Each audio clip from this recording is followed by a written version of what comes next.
Hi, this is Shannon Luders-Manuel, and I just wanted to take the time to respond to all the attention that my article has gotten over the past couple days on the For Harriet website.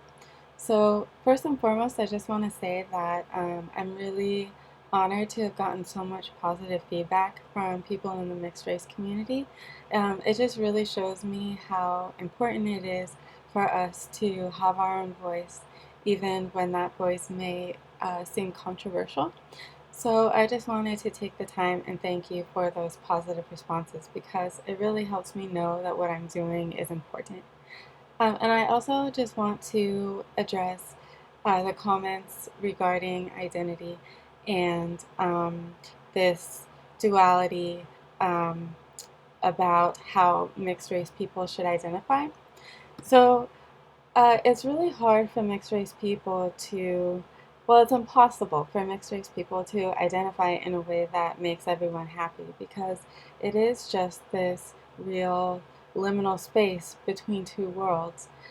If we do say, oh, I'm black, then, there are some that'll say, oh, well, you're denying white privilege that you have by saying that you're black because look at you, you don't look like me, so therefore, how can you be black?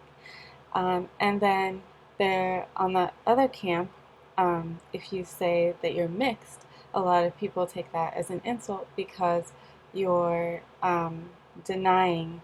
They take it as that you're denying your blackness. So so oftentimes both of these arguments are said by the same people. So no matter if we identify as mixed or if we identify as black, somehow it is seen as denying our true identity. So it's really important for those in the mixed race community to feel that they're in control of their own identifiers because it's just a really important um, thing to have for your own understanding of yourself and your own appreciation and acceptance of yourself because we do get these mixed messages a lot, sometimes on a daily basis.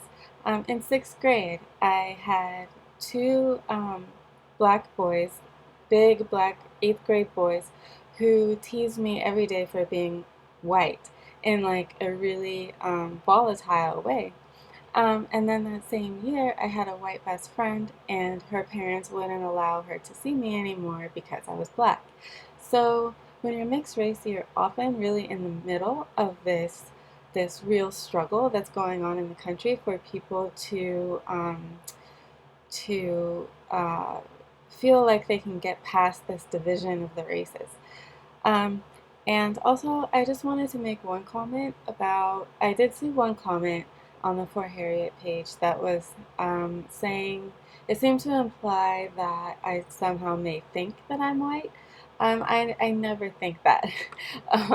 I've never wanted to or felt like that was a possibility. When I say that I'm mixed and that I grew up with my white family, there are parts of me that have been part of white culture ever since I was born. Some of the things that I mentioned in my article, like what we eat and how we celebrate, and even real, let's say, genealogical things that I get from my mom and my sister who are white, that are passed down, and um, not even anything important, like say me and my sister have the same skin condition. She's white, I'm half black, but we come from the same blood, from the same family. And so if I say, oh well, I'm black, it to me feels like I'm denying part of my family. Um, which would be the same if I said I was white.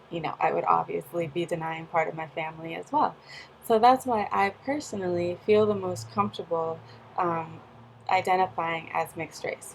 And what I was saying in the article is that while I self identify as mixed race, I know that the country doesn't always see um, that races can exist in all different types of spectrums, or, there is huge racism in this country. And that's why I say that when these things happen in the media, it really affects me. and it doesn't affect me any less, I feel like, than it would if I wasn't half white. Um, when the shooting happened in the church, this was like 2 days later, and I was about to leave my house to go for a walk, and I all of a sudden just had this fear, like, what if I'm walking down the street and this guy turns the corner and shoots me just for being black, and that was a real fear. Um, so when these things happen, it does really upset me because this is my family, um, and this is part of me, right? So the point that I try to make is that even though I do see myself as mixed race, when I see injustice, um, I feel like it's injustice against me, not half of me, but me. And there's also one person who said that I'm choosing to be black when it's convenient.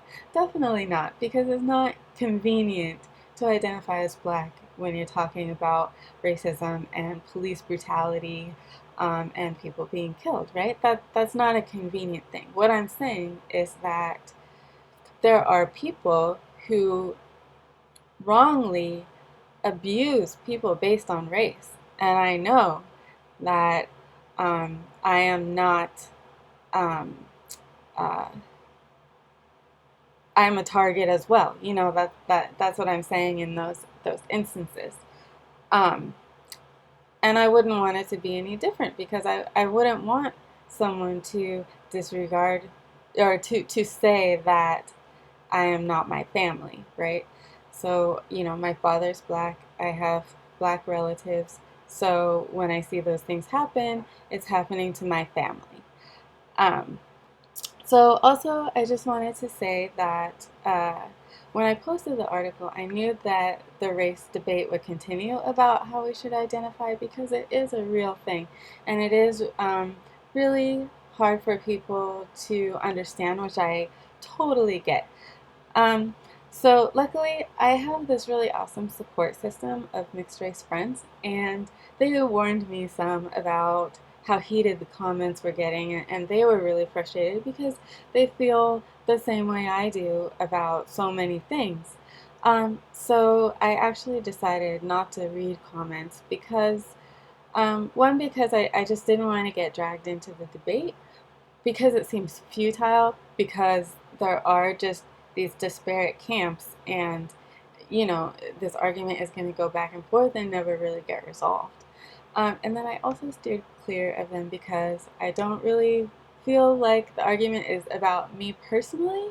It's about something larger, about um, the entire country, right? It's about something that's larger than all of us. So there's nothing that I would be able to say that would take that away or that would make sense of it all, right? So I know this is, people need to be able to express their frustrations and their feelings, and that's totally valid.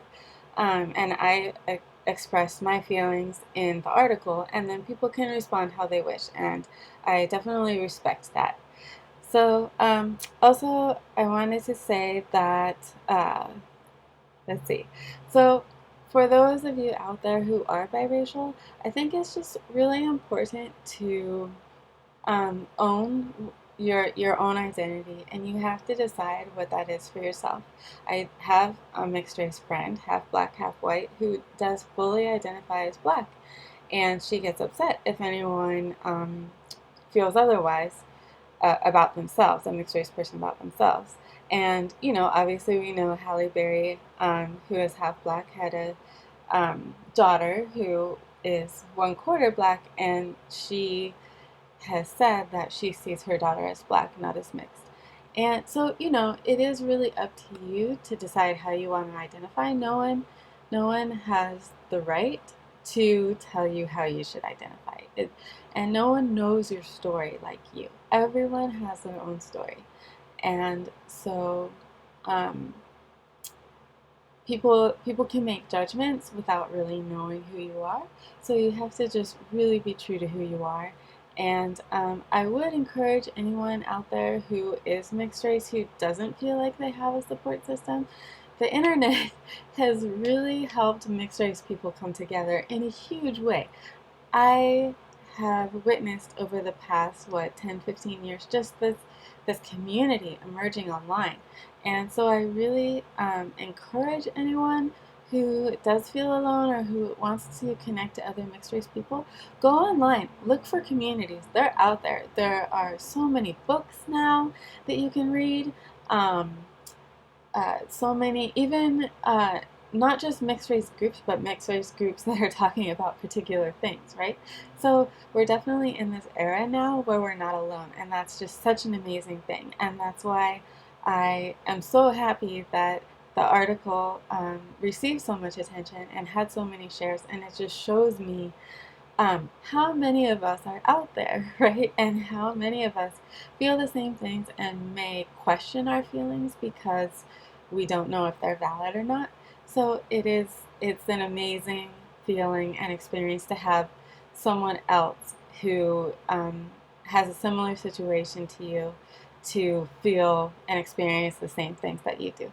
So anyway, I just wanted to end by saying that while this may seem trite, um, people in power, we've had this racial division forever, right? And if we focus on what divides us, then we're not going to make any progress. We're just going to be arguing back and forth while the people in power stay in power because we're too busy arguing with each other.